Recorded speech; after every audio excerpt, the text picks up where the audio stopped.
At Glanbia Nutritionals, we are powered by insights. So earlier this year, we commissioned a consumer study with a view to building a deep understanding into the health and vitality needs of consumers today. So over the next 10 to 15 minutes, Jeff and I are going to walk you through some of those learnings, but specifically in terms of what consumers, how they think about their health and vitality, what those needs are, and how they are managing those needs. So in our research, we identified 3 unique and distinct macro need spaces, which you can see on the screen here. These include defend and enable, pursue and improve, fix and treat. Now, within each of these macro need spaces exist multiple need states. And over the course of today and tomorrow, Jeff and I are going to share the learnings from 4 of those, the most dynamic of those need states: hydration, immunity, energy management, and brain health. But for the purposes of this trend talk, we're going to focus in on immunity, and specifically what it is about how consumers have reframed how they think about their immune systems and how they manage those immune systems, and what those needs are. So in terms of immunity, we've really been on a bit of a journey, courtesy of COVID-19. So prior to COVID, we were all very much in recovery mode or maintenance mode. If we'd a cough, we'd a cold, you know, we'd access something to help us with that. However, then COVID hit, and really people's focus in terms of the importance of their immune system shifted rapidly. It became far more important. And we saw consumers really looking to supercharge their immune systems. And we saw them flooding into categories like VMS, vitamins and minerals, to really support them in that. However, now that kind of COVID has passed and we're living in this post-COVID world, immunity for consumers has shifted again further. So we know that 2/3 of consumers tell us that immune system health is really important to them. And this becomes even more heightened amongst people with school-aged children. So what we've learned is today, immune health is very much more about holistic health. And consumers are really seeking to enhance their total nutrition. This is about digestive health and gut health. So in order to make sense of this, we need to understand how consumers frame or think about their immune system management. To bring this to life, we've created what we call the immune health line, which effectively is the everyday immune system management. So the things that consumers need to do to manage their immune system on a daily basis. And we know that lifestyle and nutrition really have an impact in terms of debit and credit for people with their immune systems. So they're constantly thinking about ways that they can credit and get back up to the energy or the immune system line. So when we looked at our need states, we can understand that below the line we see these recovery need spaces, which is about recovering from an illness, whether that's short-term or long-term. And this is really about getting your weakened immune system back up to where it was on that immune system management line. However, our research has also identified needs that exist above the line, which are proactively managed. And these include things like improving immunity for longevity, particularly important post-COVID, where we think about gut health and digestive health. The second area of need is about boosting immunity to feel at my best. So getting the most out of your day, feeling energized, feeling alive.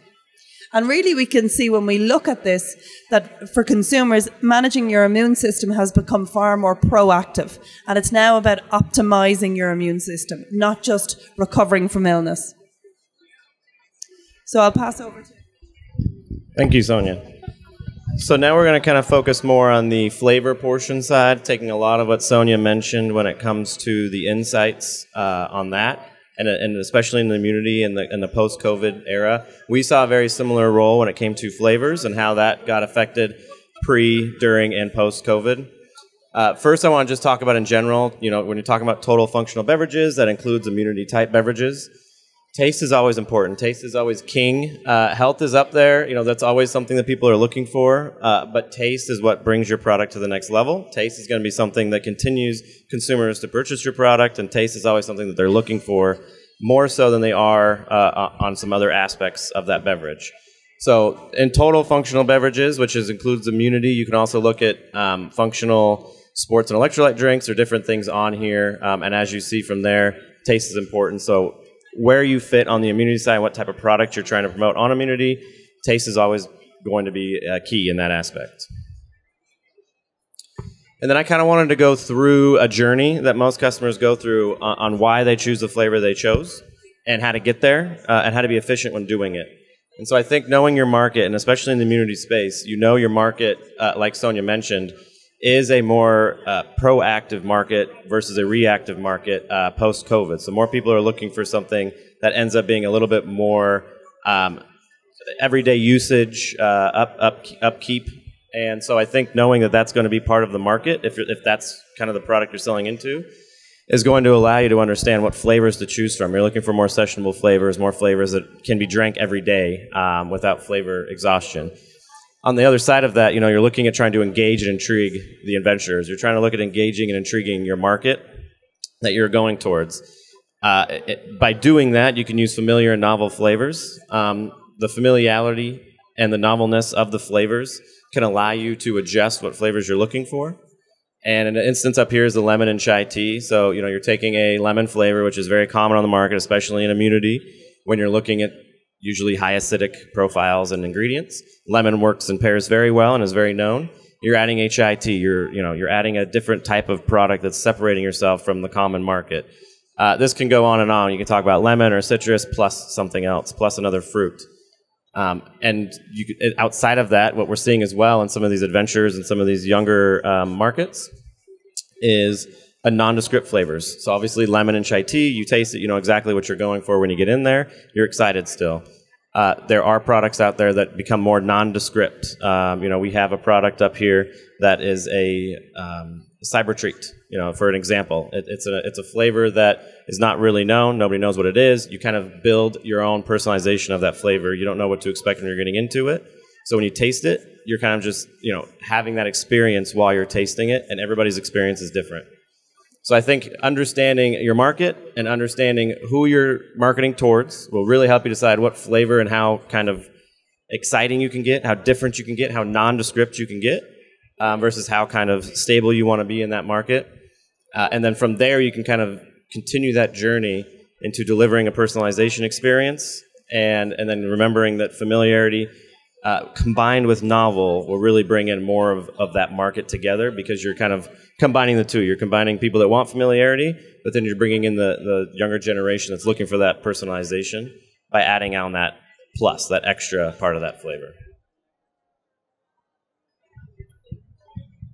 So just to sum up, really in thinking about the solutions that we want to put to, be that a brand owner or an ingredient supplier, considering how our immunity needs have changed post-COVID is key. Understanding that dimension both above the line and below the line. I think another key point to remember is consumers are now seeking immune benefits away from traditional categories. So we see it's VMS and beyond. So how can newer categories like functional beverage meet these consumer needs? And then on the flavor side, I just kind of want to reiterate, but also understand like the role of taste and the power of flavor. Flavor can change a product to a subpar product to an amazing product, and it's usually through the flavoring and the innovation that's done there. And so in addition to finding the right flavor and picking flavors that fit your market, innovation is huge to continue that throughout your brand, and understanding that flavor brings in all the aspects that most people are looking for when choosing a product.